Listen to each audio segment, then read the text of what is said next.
बिस्मिल्लाहिर्रहमानिर्रहीम। शुरू अल्लाह के नाम से जो बड़ा मेहरबान नहायत रहम वाला है। अस्सलामु अलैकुम। हज़रत अब्दुल्ला बिन उमर रज़ी अल्लाह ताला अन्हो फरमाते हैं कि मैं नवाहे बदर में जा रहा था कि अचानक एक कब्र के गड़े से एक मुर्दा निकला जिसकी गर्दन में जंजीर थी। इसने मुझे आवाज़ देकर कहा, अब्दुल्ला मुझे पानी पिला। इसी गड़े में से एक शख्स निकला, इसके हाथ में कोड़ा था।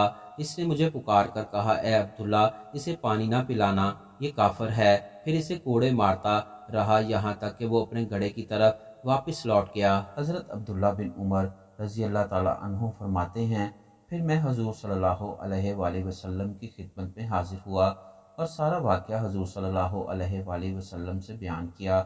तो आपने फरमाया, क्या तूने इसे देखा? मैंने अर्ज़ किया, हाँ या रसूलुल्लाह सल्लल्लाहु अलैहि वसल्लम, मैंने इसे देखा। हुज़ूर सल्लल्लाहु अलैहि वसल्लम ने फरमाया, वो अल्लाह का दुश्मन अबू जहल था और वो इसका अज़ाब था जो इसे क़यामत तक होता रहेगा। हुज़ूर सल्लल्लाहु अलैहि वसल्लम एक दिन तशरीफ़ ले जा रहे थे कि रास्ते में आपकी ऊँटनी गुम हो गई। ज़ैद बिन सलत नामी एक मुनाफिक ने कहा, मोहम्मद सल्लल्लाहु अलैहि वसल्लम अगर नबी हैं तो अपनी ऊँटनी के मुतल्लिक़ क्यों नहीं बताते कि वो कहाँ है?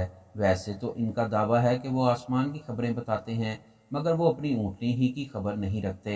हुज़ूर सल्लल्लाहु अलैहि वसल्लम को इसकी बात का पता चला तो आपने फरमाया, फ़लाँ शख्स मेरे मुतल्लिक़ ऐसा कहता है कि मुझे अल्लाह ताला जिस बात की खबर देता है मैं इसे जानता हूँ और मैं अपनी ऊँटनी के मुतल्लिक़ भी जानता हूँ कि वो कहाँ है। मेरी ऊँटनी फ़लाँ वादी फ़लाँ घाटी के पास खड़ी है और इसकी नकील एक दरख्त ने पकड़ रखी है, यानी इसकी नकील दरख्त से अटकी हुई है, वहीं खड़ी है, जाओ इसे वहाँ से ले आओ। चुनाचे सहाबा कराम गए और ऊँटनी को वहाँ खड़ा पाया और इसे ले आए।